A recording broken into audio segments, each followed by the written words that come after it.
So, Dr. Venkat, why did the rover incident happen on Mark's way to Schiaparelli Basin? Well, here's what we can confirm.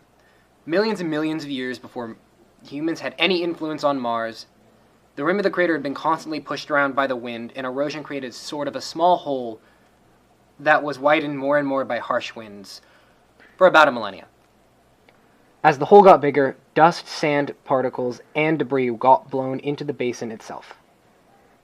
Eventually, a balance was reached. That collection of dust and debris had stopped building upwards and began to build outwards, up the sides of the basin.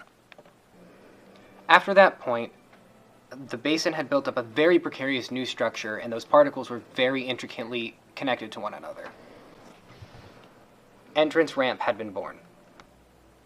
Winds and storms brought in dust and desert. Nearby craters brought in rocks and boulders.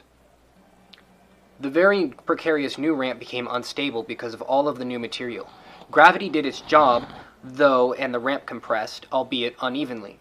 Some areas of the ramp were hard as rock, and others were soft as talc. The ramp was at a right angle to bring Mark down into the basin, but it was extremely rugged and texturally uneven.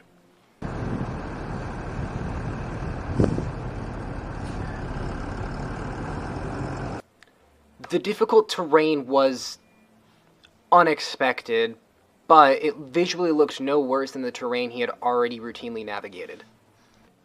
He went around smaller dunes, carefully went over the larger ones. He was careful in every turn, every bump in elevation and rock in his path. Though, while Mark was descending down what would have been another normal slope, he drove off an invisible ridge. There were no visual hints to the sudden change. The rover's front left wheel sank, and that tilt brought the right rear wheel into the air.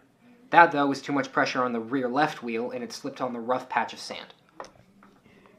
The rover was rolling down on its side, and the solar cells flew off in every direction. The clamp connecting the trailer and the rover snapped. And Mark was bounced around the rover pretty violently. After the rover lost this rolling momentum, it slid for 2 meters before stopping. We at NASA did not know if Mark was left alive. Jesus, what just happened? The rover's on its side. The trailer's upside down. Those rectangles scattered around, those are solar cells. Do we have any information on the state of the rover pressure vessel? Nothing obvious. And do we have any sign of Watney doing anything after the accident? An EVA, maybe? No EVA. The weather's clear. If he'd come out, there'd be visible footsteps. Is this the entire crash site? I think so. Up toward the top of the photo, which is north, there are ordinary wheel tracks, right here. Is where I think things went wrong. Judging by where that ditch is, I'd say the rover rolled and slid from there. You can see the trench it left behind. The trailer flipped forward onto its roof.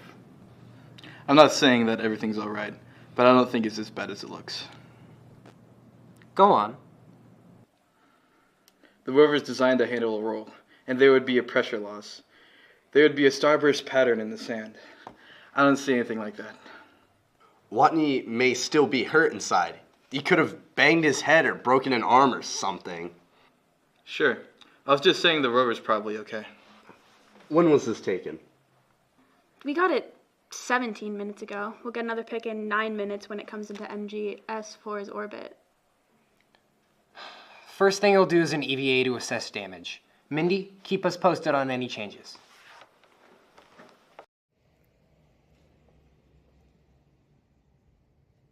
I'm reaching up to the computer to type this because it's still mounted near the control panel and the rover's on its side. The hose valves to the trailer are shut, which means the hoses are disconnected, which means the trailer clamp broke. Wondrous! I'm looking around the rover's interior, and I don't think anything's broken. The driving controls are okay, and the nav computer is telling me the rover is at an unacceptably dangerous tilt. Thanks, nav. So I rolled. That's not the end of the world. I'm alive, and the rover's fine. Good boy, Rover. I just need the rover to work for 220 more kilometers, and the life support to work for 51 more sols. That's it. Time to suit up and look for the trailer.